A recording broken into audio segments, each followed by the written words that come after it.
तारीख थी 12 जून 1962। सुबह के 7:15 हो रहे थे। एक जेलर जेल में सभी कैदियों को उठा रहा था।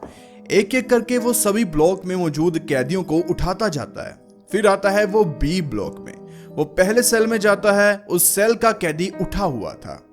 इसके बाद में वो जेलर जाता है दूसरे सेल में। वो जेलर उस कैदी को उठाता है, लेकिन वो कैदी नहीं उठता। इसके बाद में वो जेलर कैदी को फिर से उठाता है, लेकिन फिर भी वो कैदी नहीं उठता। अब यहाँ पर जेलर को गुस्सा आ जाता है और वो चिल्लाते हुए उस कैदी को उठाने की कोशिश करता है, लेकिन फिर भी अभी तक वो कैदी उठा नहीं था। इसके बाद में जेलर को थोड़ा सा अजीब लगता है, लेकिन उसे गुस्सा भी आ रहा था कि ये कैदी मेरी बात क्यों नहीं मान रहा। गुस्से में आकर वो उसके सर पर एक थप्पड़ मार देता है, लेकिन जैसे ही वो उसके थप्पड़ मारता है, उस कैदी का सर नीचे गिर जाता है। ये देखकर उस जेलर की चीखें निकल जाती है। उसे कुछ भी समझ नहीं आ रहा था कि आखिर ये क्या हो गया, लेकिन उसे क्या पता था, ये तो एंड है एक ऐसी कहानी का जिसकी शुरुआत कई साल पहले ही हो चुकी थी।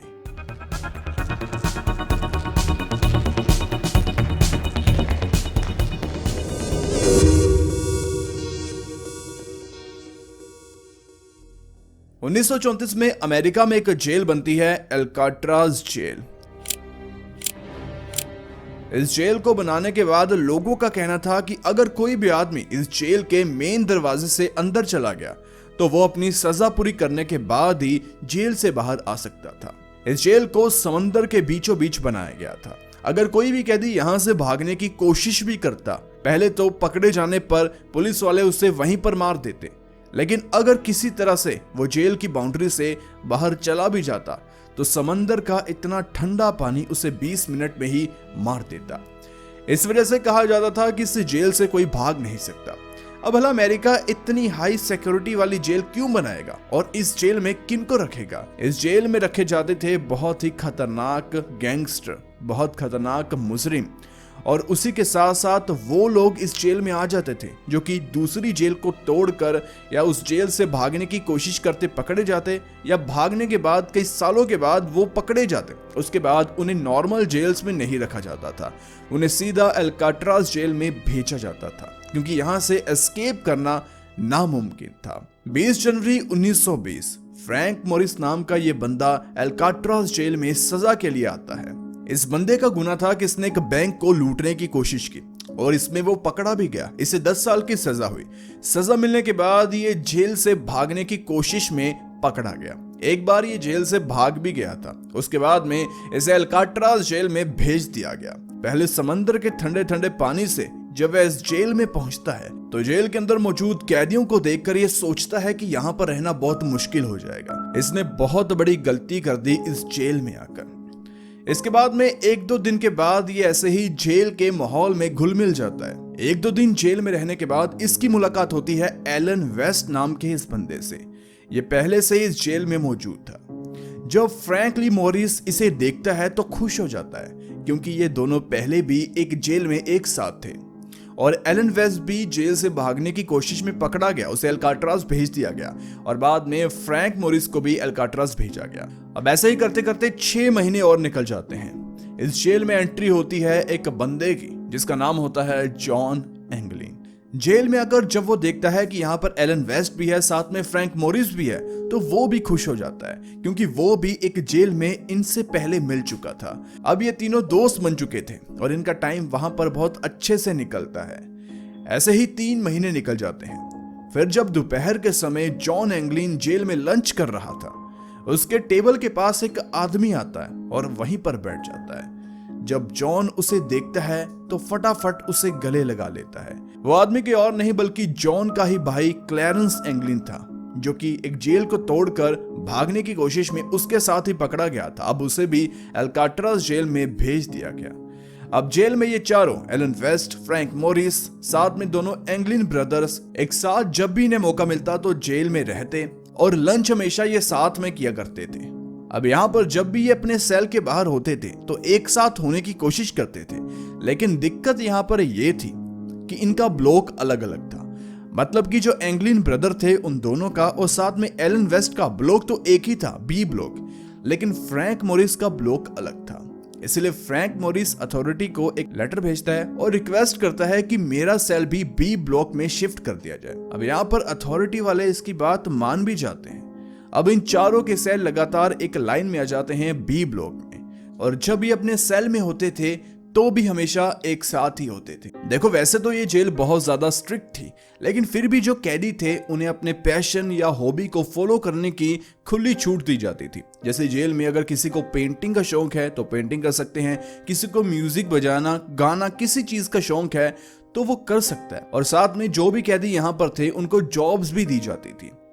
अब जैसे कि फ्रैंक मॉरिस ही था, उसे काफी ज्यादा म्यूजिक में इंटरेस्ट था। हालांकि वो 13 साल की उम्र से कभी जेल में अंदर होता है कभी बाहर होता है। 13 साल की उम्र से वो क्राइम कर रहा था और उसका IQ दुनिया के 2% जो टॉप लोग हैं उनके जितना था। खैर ये तो अलग बात है, लेकिन वो भी शाम को जब जेल में 1 घंटे के लिए एक कार्यक्रम होता था जब सभी म्यूजिक की प्रैक्टिस करते थे। कुछ लोग गाना गाते थे और साथ में कुछ म्यूजिकल इंस्ट्रूमेंट्स भी बजाए जाते थे। फ्रैंक मॉरिस भी उसी 1 घंटे में प्रैक्टिस के दौरान एक म्यूजिकल इंस्ट्रूमेंट बजाता था जो कि कुछ ऐसा दिखता है। और साथ में फ्रैंक मॉरिस को लाइब्रेरी में जॉब मिली थी, किताबों को साफ करना और कुछ और काम थे जो लाइब्रेरी के वो फ्रैंक मॉरिस किया करता था। अगर बात की जाए एलन वेस्ट की तो उसका काम था जितने भी सेल थे उनको पेंट करना और साथ में बी ब्लॉक की साफ सफाई करना। इसके बाद में जो क्लैरेंस एंगलिन था वो बार्बर था। वो जेल में जितने भी कैदी हुआ करते थे या जेल के जो ऑफिसर भी हुआ करते थे उनकी कटिंग किया करता था। और जो जॉन एंगलिन था उसे कोई भी काम दे दिया करते थे, तुम ये करो वो करो, मतलब जो भी काम अवेलेबल होता उसे दे दिया करते थे। अब एक दिन की बात थी, एलन वेस्ट बी ब्लॉक के ऊपर साफ सफाई कर रहा था और नीचे फ्रैंक मॉरिस खड़ा था। फ्रैंक मॉरिस पहले एलन वेस्ट को कहता है कि तुम थोड़े अच्छे से साफ सफाई करो, नीचे मिट्टी धूल बहुत आ रही है। एलन वेस्ट कह रहा है कि मैं तो ऐसे ही काम करता हूं। इसके बाद में फ्रैंक मॉरिस जाता है एक जेलर के पास, उसे फटाफट वहां पर बुलाता है और कहता है कि ऊपर से पूरी मिट्टी नीचे सेल में जा रही है, आप एलन वेस्ट को कहो कि अच्छे से काम करे। वहां पर जेलर देखता है हाँ कि मिट्टी तो बहुत ज्यादा है, इस वजह से वो एलन वेस्ट को बुलाता है और कहता है कि ऊपर से मिट्टी नीचे नहीं आनी चाहिए और धूल सभी सेल्स में जा रही है। तो यहाँ पर एलन वेस्ट कहता है कि देखो ऊपर अगर साफ सफाई करेंगे तो नीचे मिट्टी जरूर जाएगी। एलन उसे कर भी दिखाता है, नीचे मिट्टी जाती है। तो जेलर कहता है कि अब इसे कैसे ठीक किया जाए। एलन वेस्ट कहता है कि आप यहाँ पर एक पर्दा लगा दो, अगर पर्दा लगा होगा तो नीचे मिट्टी नहीं जाएगी। जेलर को भी ये आइडिया अच्छा लगता है, वो जाता है अथॉरिटी से बात करता है और बाद में ऊपर एक पर्दा लगा दिया जाता है। अब ऐसे ही यहाँ पर सब कुछ सही चल रहा था, लेकिन फिर तारीख आ जाती है 12 जून 1962। इस दिन सुबह सुबह अलार्म बजता है। जो कैदी नहीं उठे होते उन्हें जेलर खुद जाकर उठाता है। वो ऐसे ही एक एक सेल में सभी को उठा रहा था, उसकी आवाज से ही सभी उठ रहे थे। जैसे वो बी ब्लॉक के पहले सेल में आता है, वहां पर कैदी उठा हुआ था। वो कोई और नहीं बल्कि वो एलन वेस्ट होता है, वो पहले से उठा हुआ था। उसके साथ वाले सेल में वो जेलर जाता है, वो सेल था फ्रैंक मॉरिस का। जेलर उसे बार बार उठाता है, वो नहीं उठता और बाद में जब वो जेलर मारता है तो उसके बेड से एक सर नीचे गिरता है। अब ये होने के बाद इस जेल में पहली बार इमरजेंसी अलार्म बजता है। वहां पर और भी पुलिस वाले और बाकी अथॉरिटी के लोग आ जाते हैं। वो देखते हैं कि यहाँ पर एक सर कैसे नीचे गिरा हुआ है, लेकिन जैसे ही वो सेल को खोलकर अंदर जाते हैं वो एक चीज को नोटिस करते हैं कि ये सर नकली था। ये दरअसल एक नकली मिट्टी और बाकी चीजों को मिलाकर बनाया गया सर था और इसके ऊपर बाल लगाए गए थे। अब ये देखकर वो हैरान हो गए थे कि ये सब कुछ क्या चल रहा है। उसके बाद में वो बेडशीट को हटाते हैं, नीचे बॉडी फ्रैंक मॉरिस की नहीं थी। उसने बेडशीट के नीचे इंसान की शेप की तरह कुछ बनाया हुआ था और ऊपर ये सर रखा हुआ था। ये देखकर वो समझ जाते हैं कि जो इस जेल में कभी नहीं हुआ शायद वो आज हो गया। इसके बाद में वो फटाफट दूसरे सेल में जाते हैं। वो सेल था क्लैरेंस एंगलिन का और उसके सेल में भी एक नकली सर मिलता है और साथ में कुछ नहीं मिलता। क्लैरेंस एंगलिन खुद गायब था। तीसरा सेल वो था जॉन एंगलिन का, सेम एक नकली सर मिलता है और वहां पर भी जॉन एंगलिन नहीं था। अब यहाँ पर जेल वालों को कुछ भी समझ नहीं आ रही थी कि यहाँ से वो भाग कैसे सकते हैं। जेल का सेल नहीं खोला गया था तो भला वो सेल से कैसे भागे, बल्कि यहाँ पर सिक्योरिटी सबसे ज्यादा टाइट थी। दुनिया का सबसे खतरनाक जेल ये था अब यहाँ पर जब इन तीनों के सेल को अच्छे से चेक किया जाता है, इनके सेल के अंदर से एक बड़ा सा होल मिलता है। ये देखकर सभी हैरान हो जाते हैं कि उनकी नाक के नीचे ये सब कुछ कैसे हो गया। ये होल इतना बड़ा था कि इसके अंदर से एक इंसान लंबा चौड़ा भी आसानी से बाहर जा सकता है। और ये होल खुलता था पीछे कॉरिडोर में, वहां पर कोई नहीं होता था। वहां पर पाइप्स थे और उन पाइप के जरिए सेल्स में पानी आता था और ये होल तीनों कैदियों के सेल में मिलता है। इसके बाद में जेल वाले सभी कैदियों के सेल चेक करना शुरू कर देते हैं।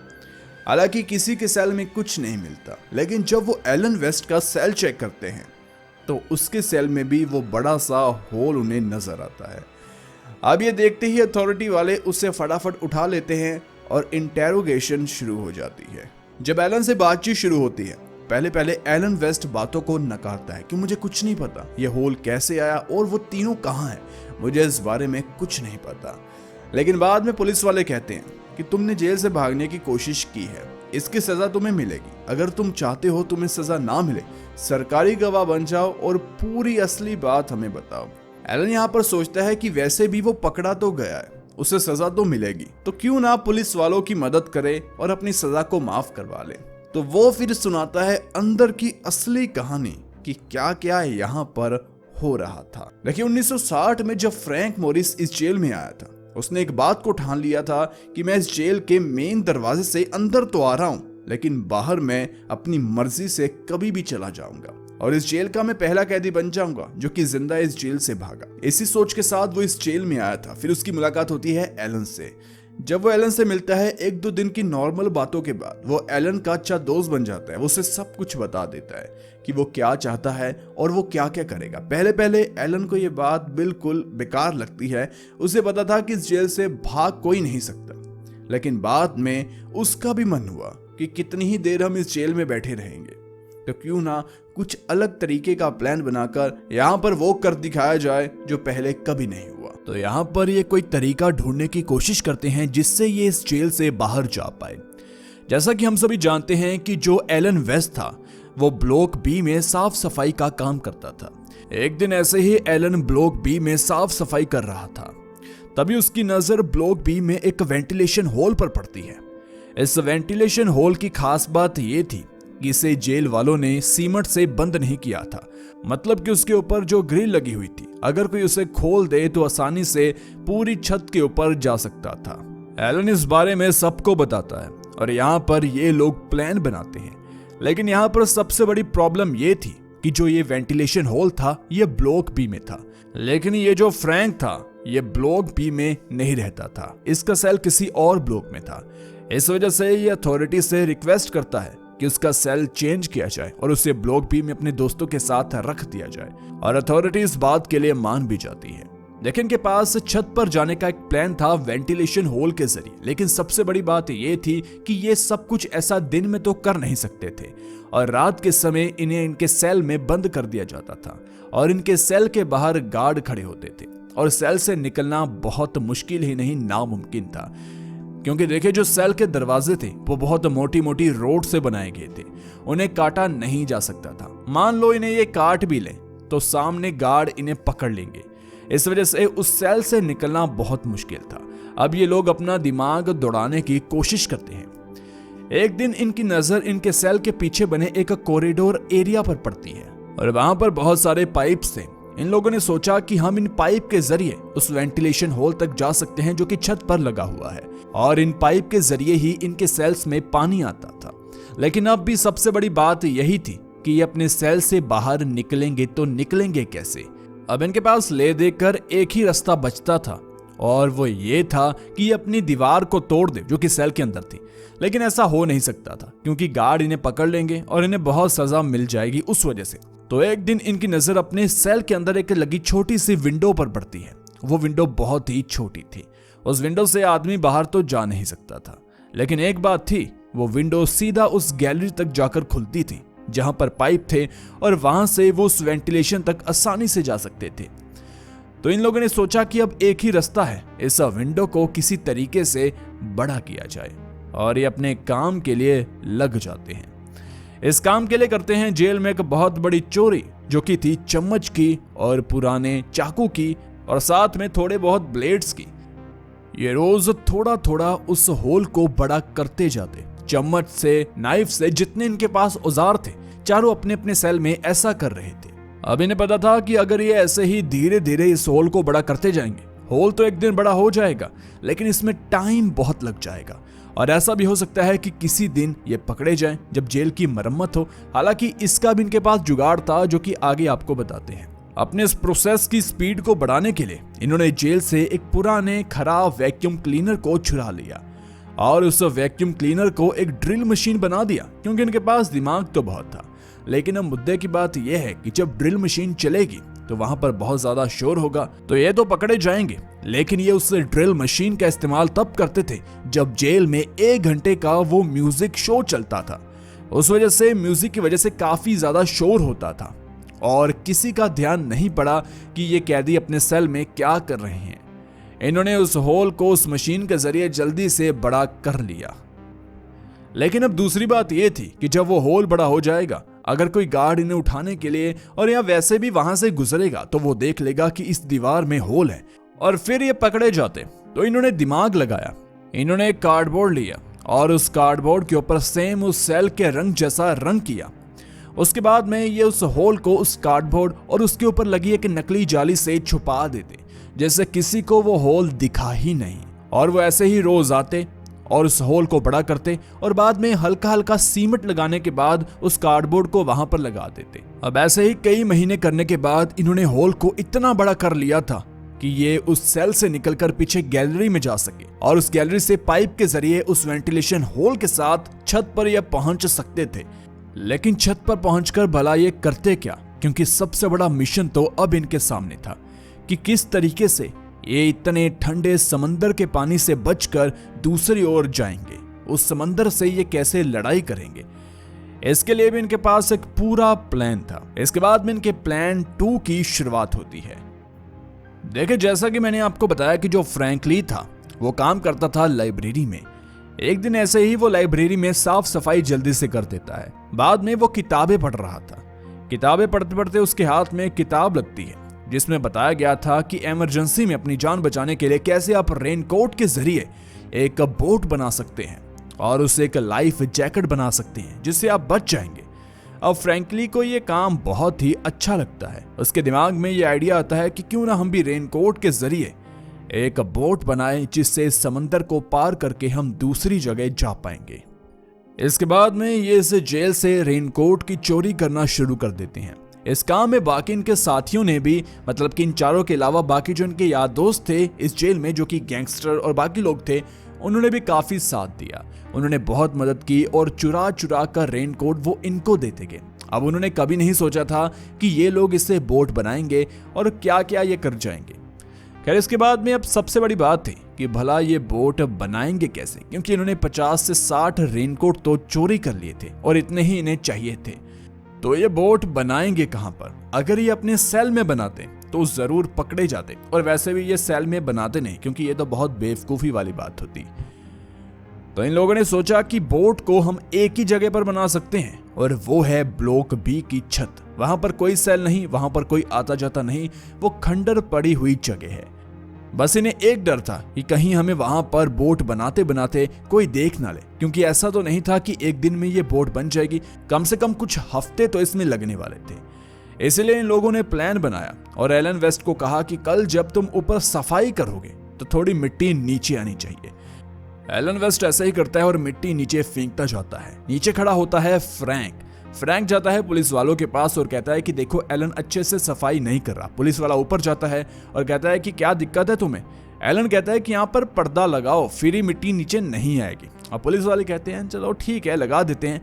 इस तरीके से पुलिस वाले वहां पर पर्दा लगा देते हैं। उस पर्दे के पीछे ये लोग रोज अपने सेल से उस होल के जरिए बाहर जाते, गैलरी के जरिए वो ऊपर छत पर चले जाते, मतलब कि ब्लॉक बी की छत के ऊपर। और वहां पर एक साइड में दीवार थी, एक साइड में पर्दा लगा हुआ था, और वहां पर ये चारों बोट बनाने का काम करते, वो भी एक बुक से पढ़ते पढ़ते, और साथ में रेनकोट के साथ, जो कि किसी ने सोचा भी नहीं होगा। लेकिन जब ये सेल को छोड़कर जाते, इनके मन में ये बात रहती कि अगर रात कोई गार्ड इनके सेल के बाहर से गुजरा और उन्होंने देखा कि सेल के अंदर कोई नहीं है तो हल्ला हो जाएगा, हम पकड़े जाएंगे। और यहाँ पर आता है एक मास्टर प्लान। इन्होंने क्या किया, मिट्टी को और साथ में टूथपेस्ट को, जो भी इनके हाथ में सामान आया, इन्होंने उस सामान के जरिए बनाया एक नकली सर। चारों ने ऐसा ही किया, अपने जैसा दिखने वाला थोड़ा थोड़ा एक सर बनाया। अब उसके ऊपर बाल चाहिए थे। बालों के लिए क्लेरेंस नाई का काम करता था। वो जाता और शाम को एक लिफाफे में बाल लेकर आता और गूंद के जरिए, टूथपेस्ट के जरिए ये उस डमी सर के ऊपर असली बाल लगा देते और रात को एक चद्दर के नीचे उस सर को रख देते और खुद होल के जरिए बाहर आ जाते।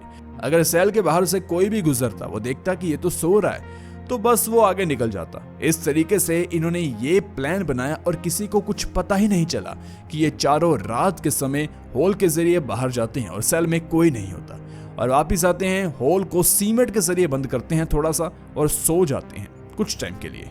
कुछ महीने की ऐसे ही मशक्कत के बाद इनकी वो बोट बनकर तैयार हो गई थी।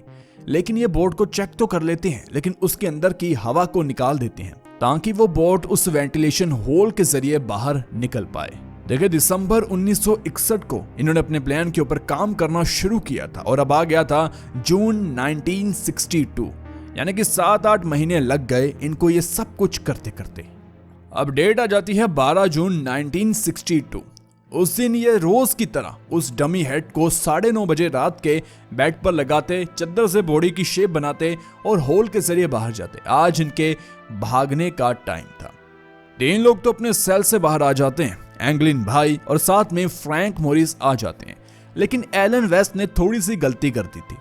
कल रात को उसने सीमेंट कुछ ज्यादा ही उस नकली विंडो के ऊपर लगा दिया था और अब वो खुल नहीं रहा था।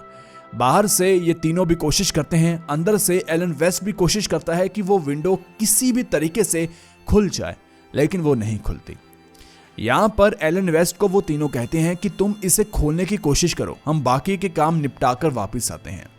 वो लोग ऊपर जाते हैं, उस वेंटिलेशन होल के स्क्रू को ढीला कर ऊपर छत के ऊपर चले जाते हैं और वहां पर भी वो एलन वेस्ट की वेट करते हैं। नीचे आते हैं, एलन की वो खिड़की नहीं खुल रही थी।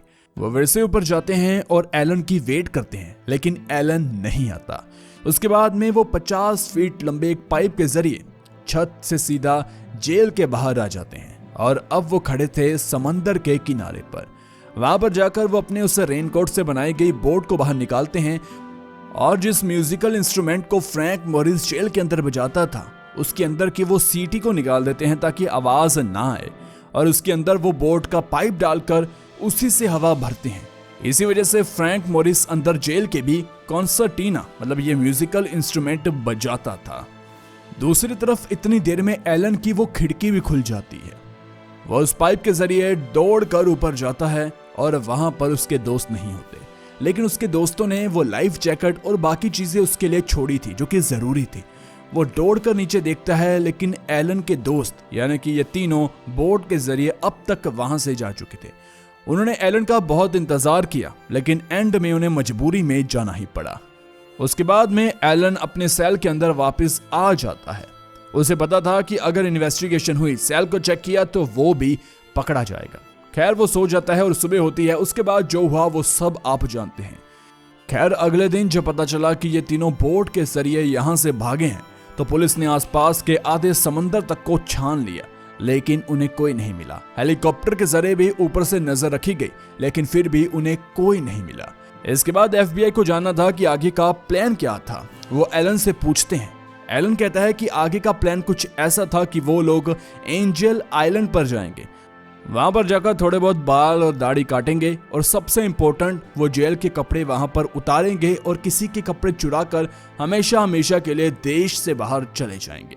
वहां पर एंजल आइलैंड को भी अच्छे से चेक किया, लेकिन पुलिस के हाथ, FBI के हाथ कुछ नहीं लगा। अब इसके अगले दिन पुलिस को एक समंदर में बैग मिलता है जो कि रेनकोट के साथ बनाया गया था और ऐसे ही रेनकोट जेल के अंदर मौजूद थे। तो खैर जब उस रेनकोट बैग को चेक किया जाता है, एंगलिन भाइयों के परिवार की 88 फोटोज मिलती है और साथ में कुछ पेपर और कुछ एड्रेस भी थे। पुलिस वहां पर जाती है जो एड्रेस थे, लेकिन उन्हें कुछ मिलता नहीं है। देखिए यहाँ पर उम्मीद तो FBI और पुलिस को ये थी कि इतने ठंडे पानी में भला ये कैसे जिंदा रह पाएंगे, और जरूर वो डूब कर मर गए होंगे, क्योंकि आज से पहले कोई भी इस जेल से भाग नहीं पाया था। लेकिन क्रिसमस पर एंगलिन भाइयों के परिवार वालों को एक लेटर मिलता है जिसके अंदर विशेस और बाकी चीजें लिखी हुई थी, और ऐसे पहले कभी भी किसी ने भी ऐसे उनको विश नहीं भेजी थी। जैसे एक बात तो साफ होती है कि हो ना हो ये कैदी बच तो जरूर गए होंगे, लेकिन ये बचे कैसे? और ये अपने उस रेनकोट से बनाए गए बोट से तो समंदर को पार नहीं कर सकते थे। यहाँ पर आती है एक गजब की थ्योरी कि इन लोगों के लिए कोई वेट कर रहा था जेल के 180 मीटर दूरी पर। अब 180 मीटर क्यों? क्योंकि 180 मीटर ही वो एक दायरा था जहां पर जेल के ऑफिशियल्स नजर रखा करते थे और पेट्रोलिंग किया करते थे। उसके आगे वो नहीं जाया करते थे। और कहते हैं कि इन तीनों ने, मतलब इन चारों ने, एक जुगाड़ लगा लिया था कि कोई उनका वेट कर रहा था वहां पर। और ऐसे इन्होंने जेल के अंदर मौजूद उन बड़े क्रिमिनल्स, गैंगस्टर और जो बड़े बड़े कैदी मौजूद थे, उनके जो बड़े बड़े लिंक्स थे, उसके जरिए ही इन्होंने ये सब कुछ किया। और यही कारण था। देखिए, मान लीजिए एलन वेस्ट की वो विंडो नहीं खुली तो ये एक दिन बाद भी तो जा सकते थे, लेकिन इनको उसी दिन जाना था। इन्होंने बहुत वेट भी की, लेकिन एंड में इनको जाना ही पड़ा जब टाइम और ज्यादा होता गया। देखिए, मान लो ये 12 बजे बाहर निकले तो 12 का 1 हो जाता, 2 हो जाता, कुछ नहीं होने वाला था, लेकिन फिर भी ये उसी दिन पूरे टाइम पर जेल से बाहर निकले। खैर, इस समय तक भी FBI पुलिस के हाथ कुछ नहीं लगा। साल निकलते गए और ऐसे ही करते करते 1973 आ जाता है। सुबह सुबह US मार्शल ऑफिस में एक खबर जाती है कि जो एंगलिन भाई थे, जो कि अल्काट्राज से भागे थे, उनकी मम्मी की डेथ हो गई है। तो यहाँ पर पुलिस को लगा कि जरूर आज के दिन तो वो दोनों भाई वहां पर आएंगे। वहां पर फ्यूनरल में US मार्शल के 2 ऑफिसर जाते हैं। वो ऐसे ही खड़े होते हैं, सब पर नजर रखते हैं। सारे लोग आम ही थे, कोई रिश्तेदार थे, कोई दोस्त थे, और लोग वहां पर काफी ज्यादा इकट्ठे हो रहे थे। तभी वहां पर 2 लंबी चौड़ी औरतें आती हैं। फ्यूनरल पर भी उन्होंने बहुत ज्यादा मेकअप किया हुआ था। वो किसी से बातचीत नहीं करती, सीधा बॉडी के पास जाती हैं। 2 मिनट वहां पर वो दोनों खड़ी रहती हैं, या यूं कहें कि दोनों खड़े रहते हैं, और फटाफट कोई समझ पाता, US मार्शल के लोग कुछ कर पाते, वो वहां से बाहर चली जाती हैं और एक गाड़ी में बैठकर वहां से निकल जाती हैं। और कुछ ऐसा ही हुआ जब एंगलिन भाइयों के फादर की डेथ हुई। 2 अनजान आदमी जिनकी बहुत बड़ी बड़ी बियर्ड थी, वो आते हैं कॉफिन के पास और रोते हैं। 1-2 मिनट के अंदर ही वो वहां से निकल जाते हैं। साल आ जाता है 2011। इस दिन एंगलिन भाइयों के छोटे भाई की डेथ हो गई। मरने से पहले उसने बताया कि मैं क्लेरेंस और जॉन दोनों से बातें करता था। वो दोनों जिंदा है और वो दोनों हमारे संपर्क में थे। साल आ जाता है 2013। सैन फ्रांसिस्को पुलिस को एक लेटर मिलता है और यह लेटर लिखा था जॉन एंगलिन ने। इस लेटर में उसने लिखा था कि 2008 में फ्रैंक मॉरिस की डेथ हो गई थी और साथ में उसका भाई क्लेरेंस भी 2011 में मर गया। जॉन कहता है कि मैं भी अब मर ही जाऊंगा क्योंकि मुझे कैंसर है। अगर पुलिस मेरा इलाज करवा दे, मेरे कैंसर का ट्रीटमेंट करवा दे, तो मैं उनके सामने सरेंडर करने के लिए राजी हूं। और साथ में वो कहता है कि मैं पूरी कहानी आपको बताऊंगा कि क्या क्या उस रात हुआ था। और दूसरी बात, वो कहता है कि आप मुझे कोई भी सजा नहीं दोगे, मुझे हॉस्पिटल में भर्ती करवाओगे, जेल में नहीं रखोगे। बाद में कुछ फिंगरप्रिंट चेक किए गए और साथ में कुछ हैंडराइटिंग को भी चेक किया गया, लेकिन इसमें कुछ खास पता नहीं चला। लेकिन साल 2015 में एक एंगलिन भाइयों का बहुत अच्छा यार दोस्त वो बताता है कि साल 1975 में ब्राजील में उसकी मुलाकात हुई एंगलिन भाइयों के साथ, और उसने एक फोटो भी दिखाई जिसमें वो कुछ ऐसे दिख रहे थे। लेकिन फिर भी पुलिस ने इतनी कोशिश की, US के लोग इतने ही हैरान हुए कि इस जेल को भला कोई तोड़ कैसे सकता है, लेकिन 3 लोगों ने उस जेल को तोड़कर वहां से वो लोग भागे, लेकिन पकड़े नहीं गए। या यूं कहें कि वो जिंदा नहीं थे, कुछ भी कह सकते हैं कि वो जिंदा थे, नहीं थे, मर गए, कोई भी थ्योरी सामने आ सकती है, लेकिन सच्चाई हमें कभी पता नहीं चलेगी क्योंकि बहुत ज्यादा टाइम हो चुका है और वो लोग भी अब तक तो मर ही गए होंगे। तो आज की इस वीडियो में बस इतना ही। जाने से पहले हमने सेंचुरी की सबसे बड़ी हाइस्ट के ऊपर भी वीडियो बनाई है जो कि आप स्क्रीन पर देख सकते हैं, और इस चैनल को जरूर सब्सक्राइब कीजिए और वीडियोस के लिए।